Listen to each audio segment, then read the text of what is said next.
Bismillahirrahmanirrahim. Assalamualaikum warahmatullahi wabarakatuh. Alhamdulillah. Alhamdulillahi rabbil alamin.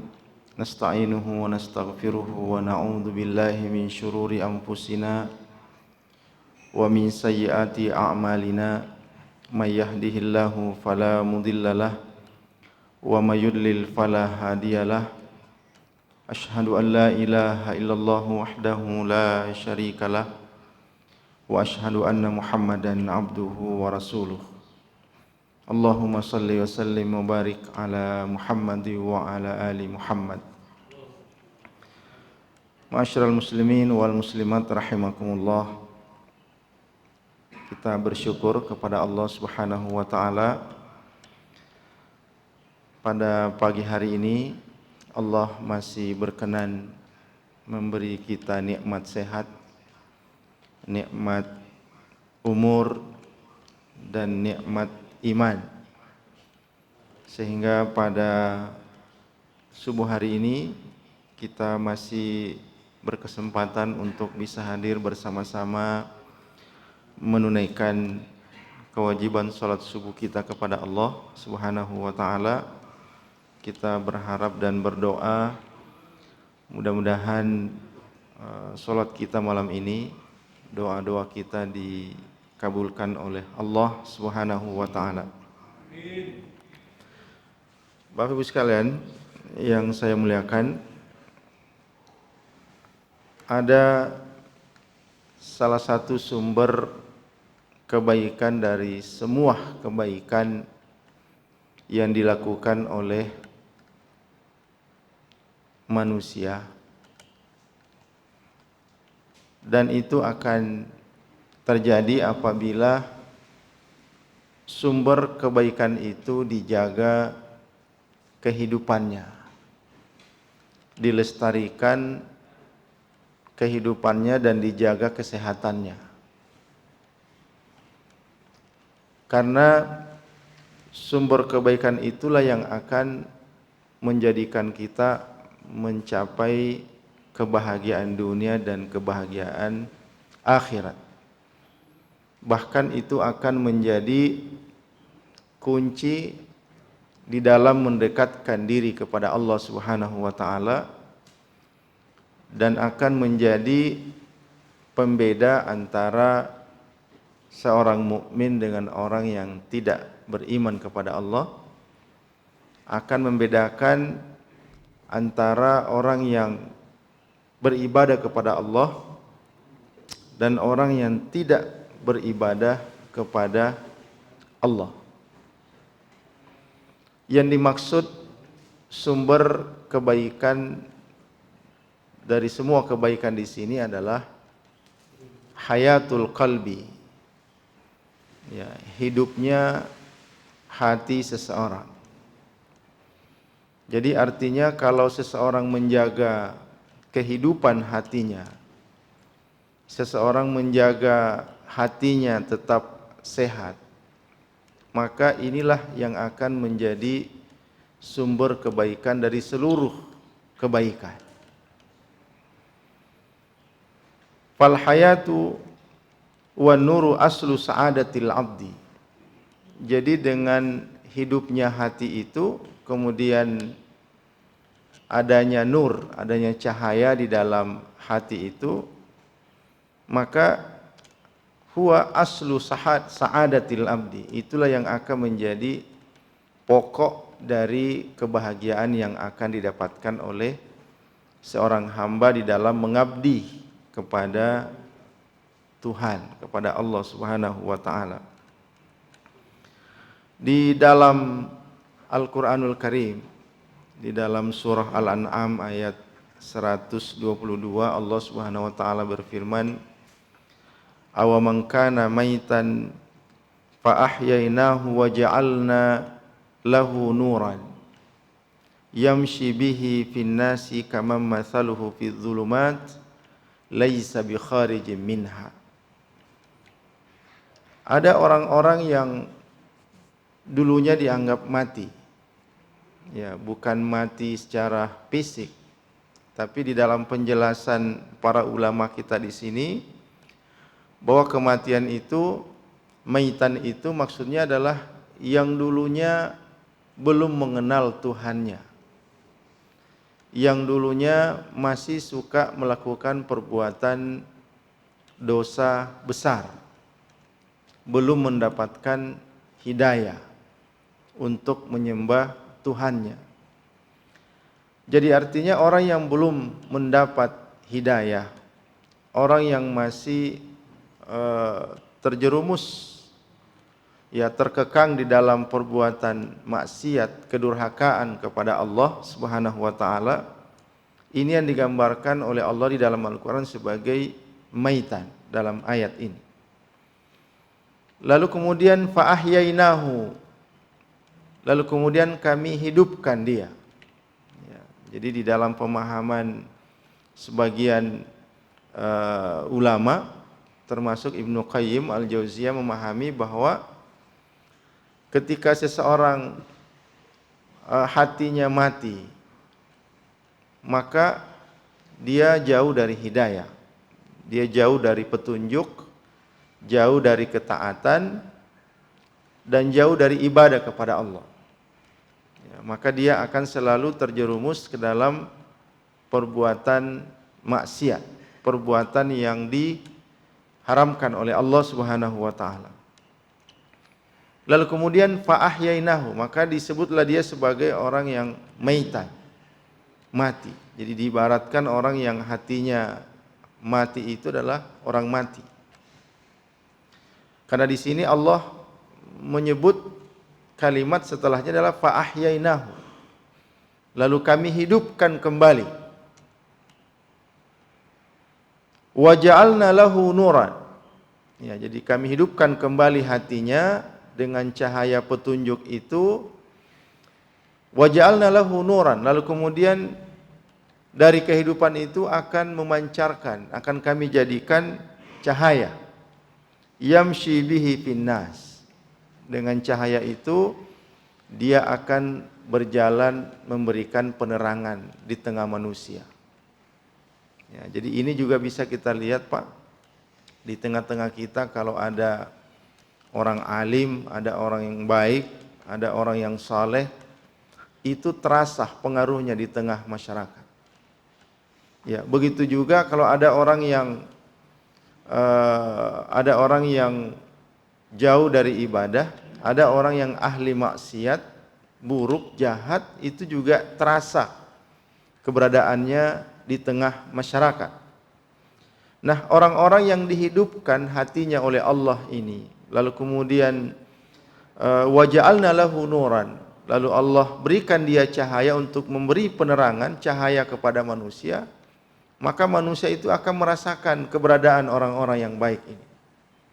Ya, makanya kalau di sekeliling kita banyak orang-orang yang saleh, terasa pengaruh orang-orang saleh itu dengan ibadahnya. Kalau di sekitar kita banyak orang-orang yang alim, banyak ulama, itu akan terasa manfaatnya terhadap ilmu dan pengetahuan kita. Kita akan menjadi manusia-manusia yang berilmu, manusia-manusia yang beradab, dan manusia-manusia yang beribadah kepada Allah Subhanahu wa taala. Kaman mathalu fi zulumati laisa bi kharijin minha. Sementara di sana ada juga perumpamaan yang diberikan oleh Allah Subhanahu wa taala, di mana ada orang yang tertahan di dalam zulumat, di dalam kegelapan. Ya, laisa bi kharijin minha, dia tidak bisa keluar dari lubang kegelapan itu. Nah, itulah gambaran Allah Subhanahu wa taala terhadap mereka yang tidak hidup hatinya. Mereka yang hatinya mati sehingga ketika mereka terjerumus ke dalam kezaliman, ya, terjerumus ke dalam keburukan, dia susah sekali untuk melepaskan diri dari kegelapan itu. Ini yang disebut oleh Allah Subhanahu wa taala di dalam ayat ini, laisa bi kharijin minha. Jadi apa yang bisa kita pahami dari ayat ini, Allah ingin menggambarkan kepada kita bahwa ada dua yang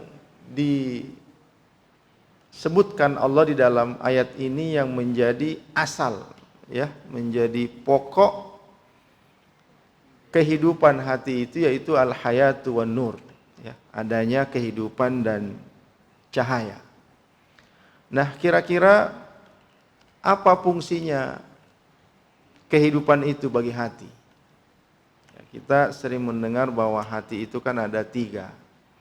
Ada hati yang hidup, sehat, ada hati yang sakit, dan ada hati yang mati. Nah, yang akan kita fokus di sini, apa pengaruh yang ditimbulkan oleh kehidupan hati seseorang. Artinya jika hati seseorang itu hidup, sehat, apa dampak yang ditimbulkan terhadap kepribadiannya. Nah, di sini ulama kita mengatakan fabil hayati takunu quwwatuhu. Ya, dengan hidupnya hati itu, maka seseorang akan mendapatkan kekuatannya. Dia akan kuat. Ya, makanya kenapa dulu sahabat-sahabat Nabi Shallallahu Alaihi Wasallam ketika mereka baru hijrah dari kejahiliaan, ya, meninggalkan keyakinan jahiliyah, lalu kemudian memeluk agama Islam, kenapa pendirian begitu kuat? Ya, kenapa mereka begitu kuat mempertahankan akidah yang diyakini kebenarannya itu? Ya, sampai-sampai kita kenal di dalam Islam itu ada satu keluarga, yaitu keluarga Yasir, ya, keluarga Yasir, Ummu Yasir dan keluarganya itu menjadi orang yang pertama kali mati syahid di dalam Islam, ya, Ummu Yasir dan Abu Yasir. Kenapa mereka mendapatkan kesyahidan itu? Ya, karena mereka terlalu kuat mempertahankan kebenaran yang dia yakini, sehingga dia tidak mempedulikan kesakitan fisik, penyiksaan fisik yang diberikan oleh orang-orang kafir Quraisy itu. Begitu juga dengan penyiksaan yang dialami oleh Bilal bin Rabah, ya, seorang budak hitam yang dipaksa untuk meninggalkan keyakinannya dan kembali ke agama jahiliyah, yang keluar dari mulutnya hanya kalimat ahad, ya, kalimat tauhid. Begitu kuat mempertahankan keyakinannya kepada Allah Subhanahu wa taala. Ya. Dari mana kekuatan spiritual yang sangat kuat ini? Ya, karena hatinya sudah hidup. Hatinya sudah sehat berkat tarbiyah Rasulullah sallallahu alaihi wasallam yang dahulunya pernah berada di masa jahiliyah. Berada di tengah orang-orang yang menyembah patung, menyembah berhala, mempersekutukan Allah Subhanahu wa taala. Lalu kemudian datang Islam yang dibawa oleh Rasulullah sallallahu alaihi wasallam dan mereka dapatkan cahaya itu. Mereka dapatkan kehidupan itu sehingga hatinya mulai bersinar, memancarkan cahaya. Kemudian wasam'uhu, orang yang hidup hatinya itu akan terjaga pendengarannya. Maka yang dia ingin dengarkan selalu adalah kebaikan, selalu nasihat, selalu ilmu yang bermanfaat. Bahkan dia jadikan pendengarannya sebagai sumber ilmu pengetahuan. Ya, makanya biasanya orang-orang yang al-hayatu fi qalbihi, orang yang hatinya hidup itu biasanya patuh, mudah mendengar, suka menyimak. Ya, karena pendengarannya itu sudah diilhami oleh hati yang sehat. Ya, makanya orang-orang seperti ini biasanya tidak sulit untuk menasihati. Ya, karena hatinya yang hidup itu selalu terbuka untuk menerima nasihat. Yang kedua, wa basaruhu. Orang yang hatinya hidup itu akan maksimal di dalam menggunakan penglihatannya. Maka dia selalu melihat apa yang ada di sekelilingnya itu adalah bagian dari tanda-tanda kekuasaan Allah Subhanahu wa taala.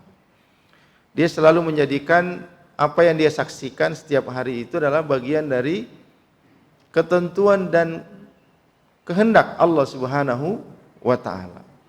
Selalu memaknai dengan baik apa yang dia dengar dan apa yang dia lihat.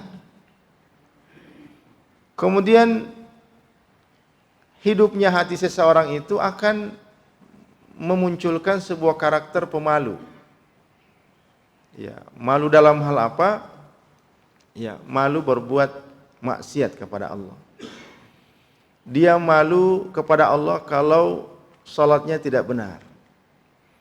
Dia malu kepada Allah kalau selama 24 jam itu Allah berikan nikmat sehat, nikmat umur, sementara ibadahnya tidak maksimal kepada Allah.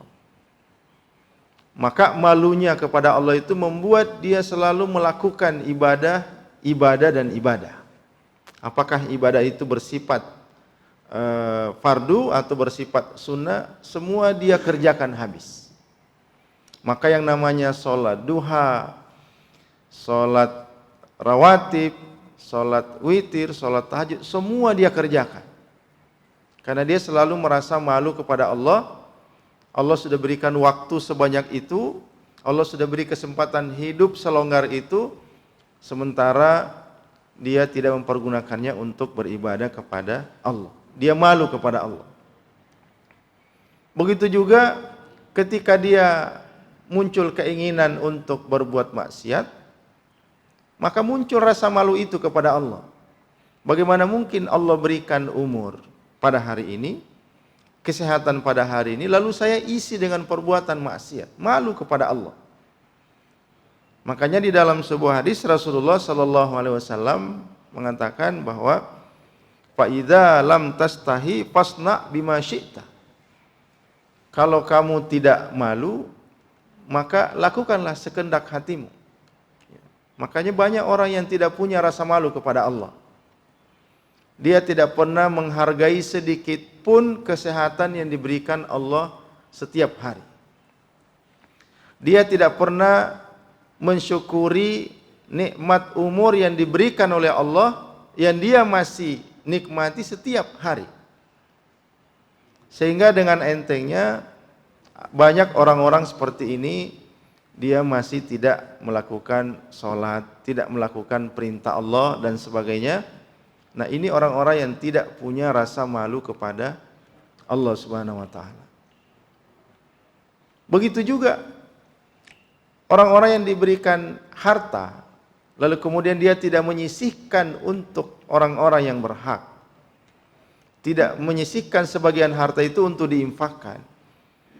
Maka orang-orang ini tidak punya rasa malu kepada Allah yang sudah menitipkan harta itu kepadanya. Nah, oleh karena itu di dalam Islam ini kita dididik untuk bersedekah. Kita dididik untuk berinfak di jalan Allah. Kita diinfak untuk berhibah.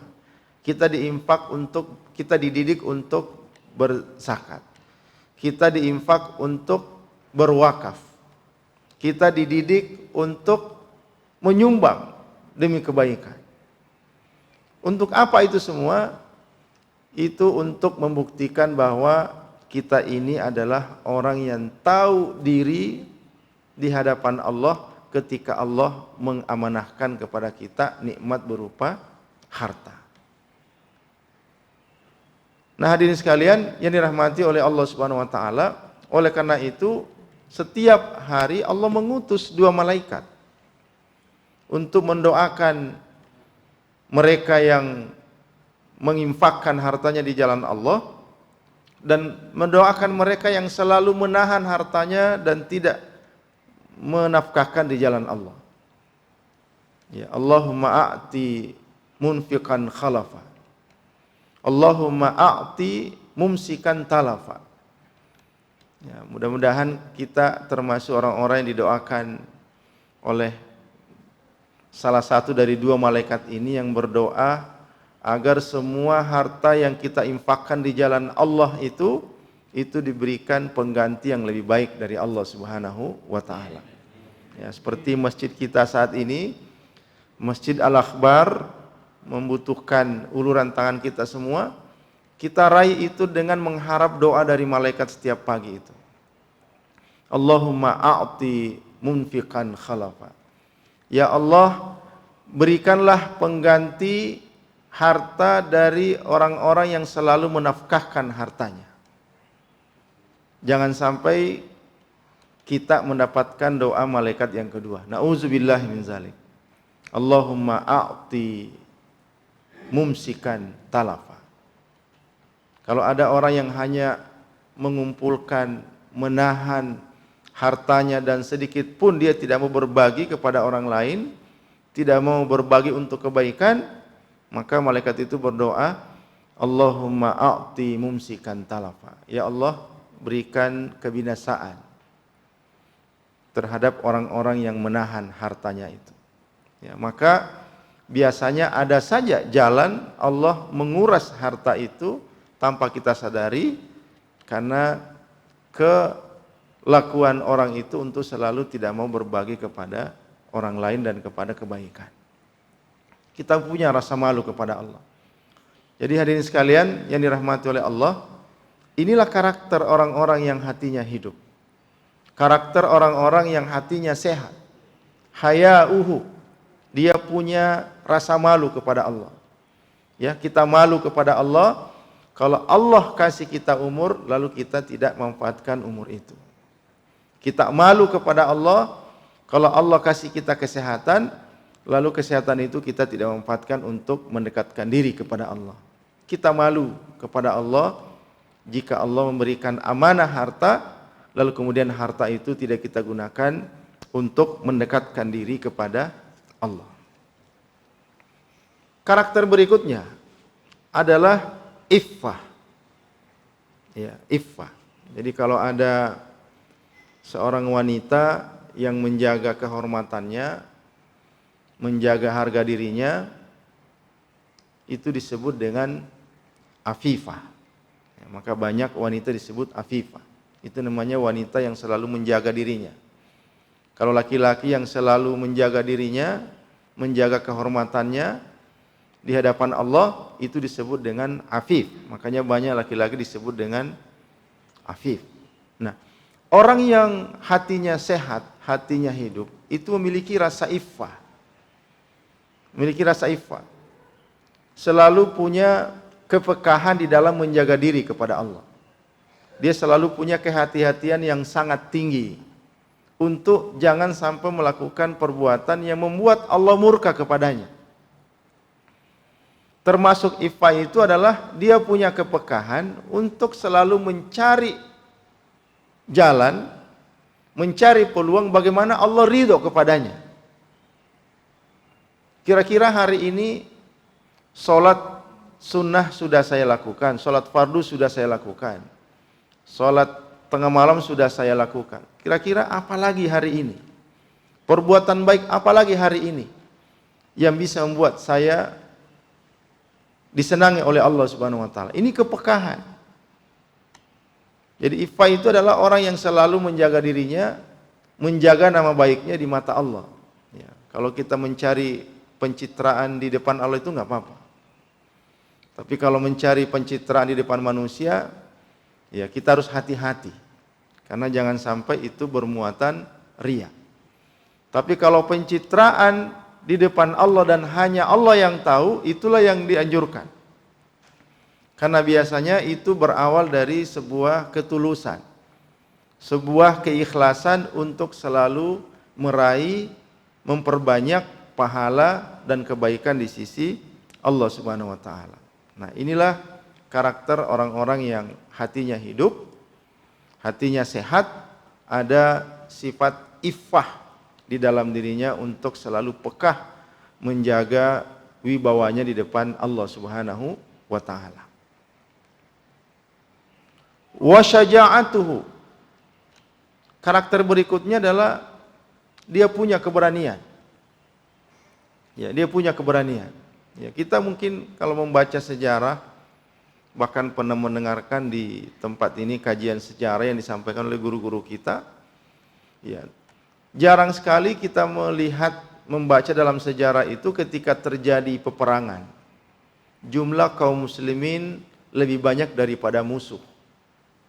Ya, yang banyak kita dengar, yang banyak kita baca itu selalu lebih sedikit. Ya, contoh misalnya dalam perang Badar. Ya, dalam perang Badar 300 melawan 1000.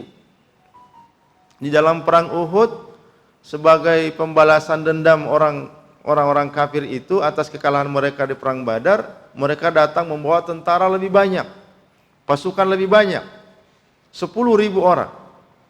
Sementara di pihak kaum muslimin hanya sekitar 3.000 orang. Tapi apa yang membuat umat Islam itu selalu kuat? Nah, karena hatinya sudah kuat, hatinya sudah sehat, terisi dengan nur, cahaya, petunjuk Allah. Dan tentu saja tidak bisa dilepaskan dari pola tarbiyah, pola pendidikan yang diterapkan oleh Nabi Shallallahu Alaihi Wasallam, di mana mereka itu dididik, ya, dengan didikan Rabbani oleh Rasulullah Shallallahu Alaihi Wasallam, sehingga muncul karakter-karakter yang kuat secara hati dan kuat secara fisik. Itulah sahabat-sahabat Nabi Shallallahu Alaihi Wasallam. Sehingga terjadilah ekspansi penaklukan di mana-mana, itu karena keberanian mereka. Seandainya mereka tidak punya kekuatan hati itu, seandainya mereka tidak memiliki hati yang kuat, hati yang sehat, hati yang hidup, tidak mungkin mereka mau menghadapi musuh sebanyak itu. Makanya di dalam Al-Quran Allah mengatakan, kam min fi'atin qalilatin ghalabat fi'atan katsiratan biiznillah. Berapa banyak pasukan yang sedikit itu mengalahkan pasukan yang jumlahnya sangat banyak. Tapi apa yang membuat itu bisa terjadi? Biiznillah. Karena adanya izin Allah Subhanahu wa taala. Ya, mereka mendapat restu dari Allah karena hatinya hidup. Hatinya selalu terikat dan terkait dengan Allah Subhanahu wa taala. Sehingga mereka mendapatkan restu dari Allah. Cinta mereka kepada Allah, pengabdian yang luar biasa mereka kepada Allah dalam ibadahnya, sehingga mereka mendapatkan izin dari Allah. Maka Allah berikan mereka keberanian, Allah berikan mereka kekuatan, wasabruhu, dan ketika kalah pun mereka jauh lebih sabar. Ya, bagaimana sabarnya Rasulullah Sallallahu Alaihi Wasallam ketika beliau berdakwah di kota Taif itu. Lalu beliau dilempari batu oleh penduduk Taif. Bagaimana sabarnya Rasulullah Sallallahu Alaihi Wasallam ketika kemenangan yang hampir diraih dalam perang Uhud, lalu tiba-tiba berbalik menjadi sebuah kekalahan, lalu Rasulullah juga diisukan wafat pada perang itu. Nah, itulah kesabaran yang diberikan oleh Allah jika kita pelihara kehidupan hati ini.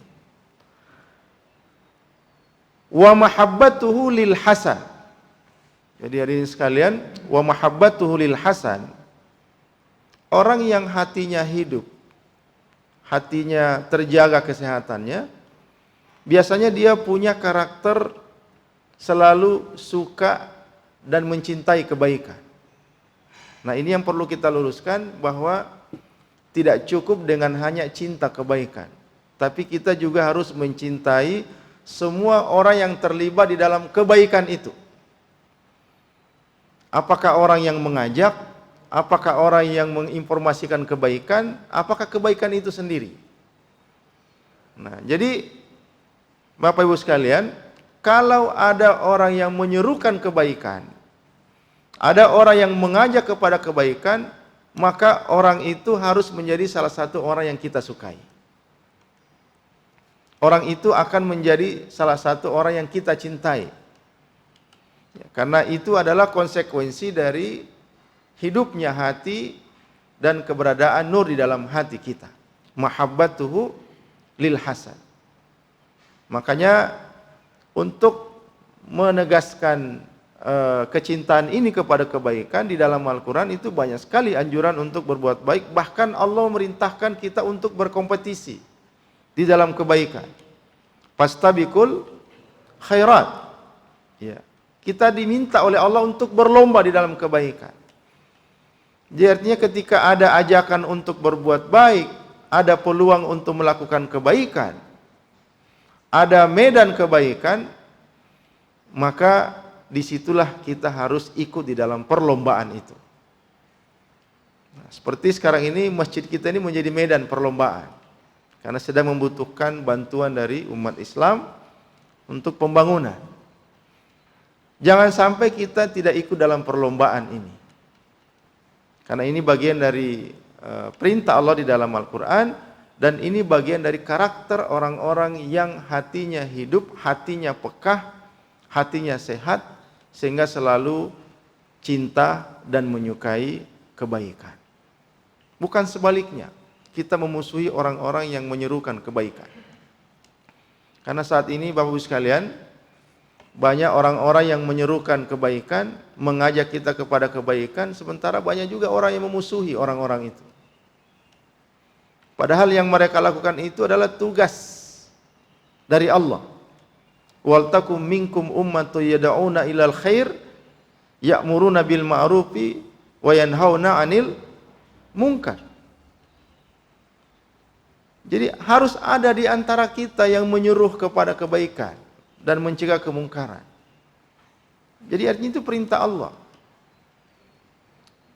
Nah, hadirin sekalian, itu salah satu karakter orang yang hatinya sehat, selalu cinta kepada kebaikan, cinta kepada orang yang berbuat baik, dan cinta kepada tempat orang berbuat baik, dan cinta kepada orang yang selalu mengajak kepada kebaikan.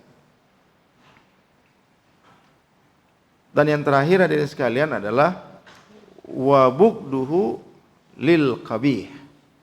Ya. Wabugduhu lil qabih. Kalau tadi harus cinta kepada kebaikan, sekarang sikap sebaliknya yang harus kita tunjukkan. Kita harus mengungkapkan rasa tidak suka kepada keburukan. Ya. Jadi kalau ada perbuatan buruk, kita pastikan bahwa kita tidak suka perbuatan itu. Kalau ada orang yang sedang berbuat keburukan, kita pastikan bahwa kita orang yang tidak senang dengan orang yang berbuat keburukan itu.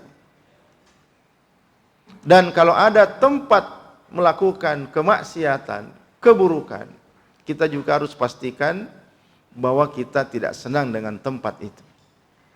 Walaupun di dalam agama kita ada cara-cara yang diajarkan oleh Nabi Shallallahu Alaihi Wasallam kepada kita untuk menyikapi perbuatan buruk yang ada di hadapan kita, atau untuk menyikapi kemungkaran yang ada di hadapan kita.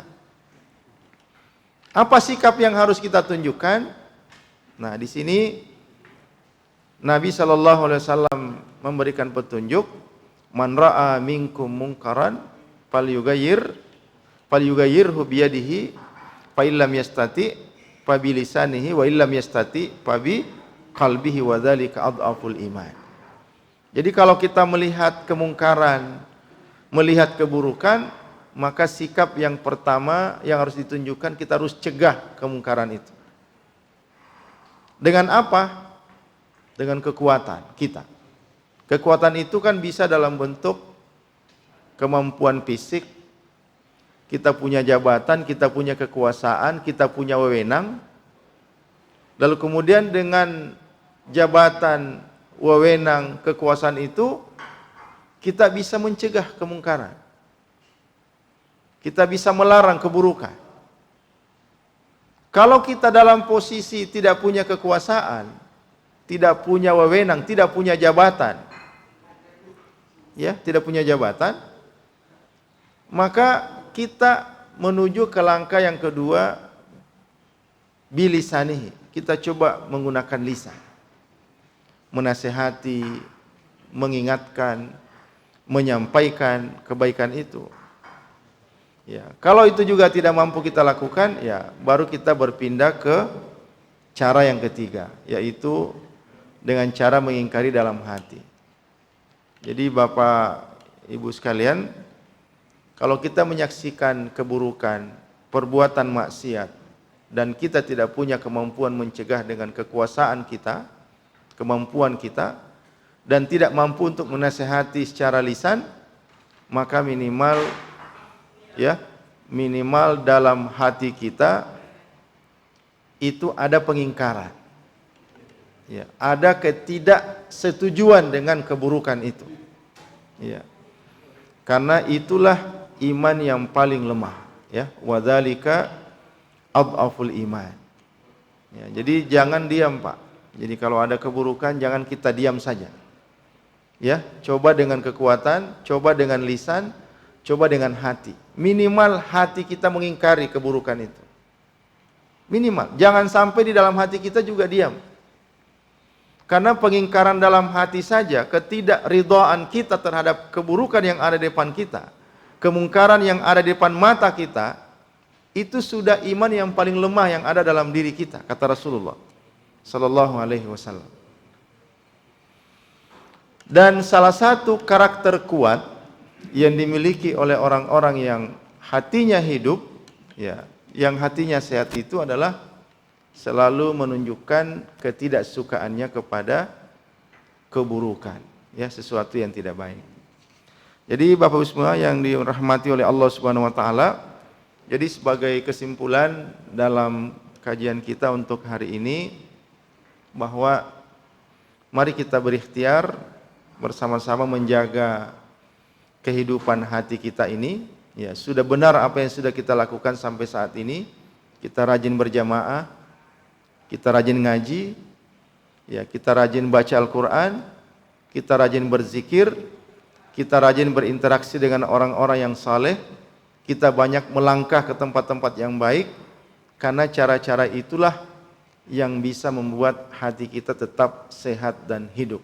Ketika kita selalu berada di lingkungan yang baik, di lingkungan orang-orang yang saleh, di tempat-tempat orang melakukan kebaikan.